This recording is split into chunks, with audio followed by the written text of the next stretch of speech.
Desde que comenzó el conflicto en Ucrania, Rusia ha sufrido numerosos y enigmáticos accidentes en localizaciones clave, bien sea por su posición o por lo que se guarda dentro de ellas. Entre ellos, un incendio en un instituto de investigación aeroespacial, la quema de una fábrica de municiones y otros dos incendios de dos depósitos de petróleo. Hasta el momento nadie se ha atribuido la responsabilidad de los acontecimientos, pero algunos analistas citados por AFP señalan que Kyiv ejecutó los incendios en los dos depósitos de petróleo en el que perdieron la vida 17 personas. Ucrania niega tener nada que ver con el accidente y el asesor principal del presidente Zelensky ya ha calificado el incendio como intervención divina.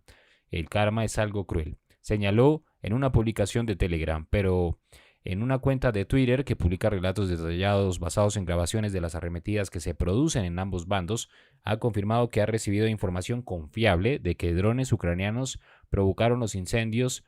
Y bueno, otro analista del conflicto aseguró que lo que ocurrió probablemente fue una arremetida ucraniana, pero no podemos estar seguros. Parte de la estrategia de Ucrania. Nada confirmaría los sabotajes ucranianos, excepto por el hecho de que muchos de los incendios parecían alcanzar objetivos estratégicos.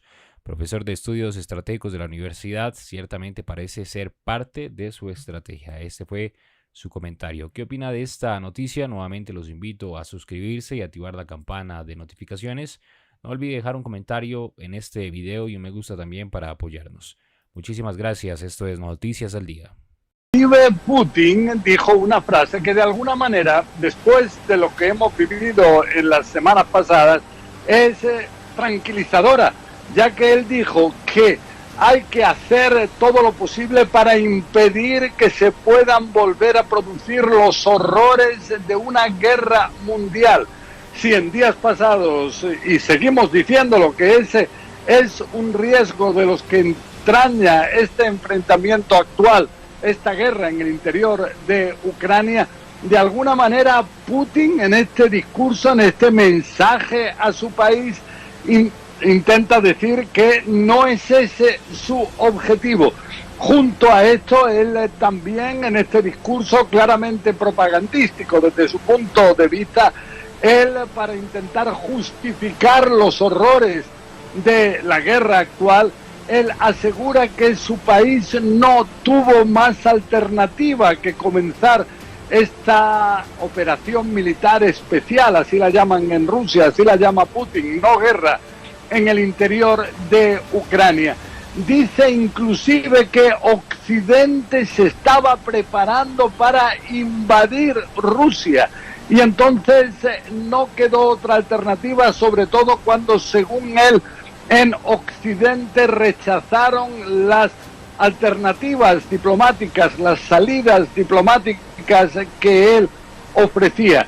Entonces vemos que es un discurso totalmente distinto al que se escucha en Occidente, donde vemos, por ejemplo, que de manera paralela al discurso de Vladimir Putin, Ben Wallace, el secretario de Defensa británico, aseguró que es probable que a largo plazo Ucrania sea la que venza esta guerra contra Rusia. Lo que le dijo Ben Wallace a Putin es que debe ir admitiendo que no va a conseguir sus objetivos y que el ejército ruso no es lo que se creía en un principio, ya que este es uno de los factores centrales, Iván.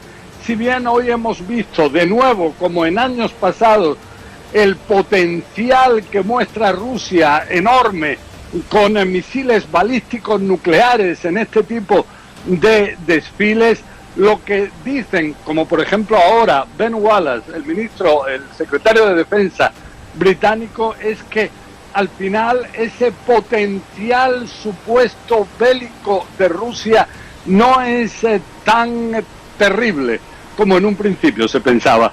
Iván. José, y además de esto que nos estás contando, también ha habido más apoyos hacia Ucrania. Tenemos visitas y contactos, por ejemplo, de la primera dama de los Estados Unidos, Jill Biden, la reapertura de la embajada en Kiev y el regreso del embajador interino de Estados Unidos a Kiev, el primer ministro canadiense Justin Trudeau, que también tuvo contactos con Zelensky y que reabre Canadá su embajada en Kiev. ¿Hay nuevo apoyo de Occidente a Ucrania?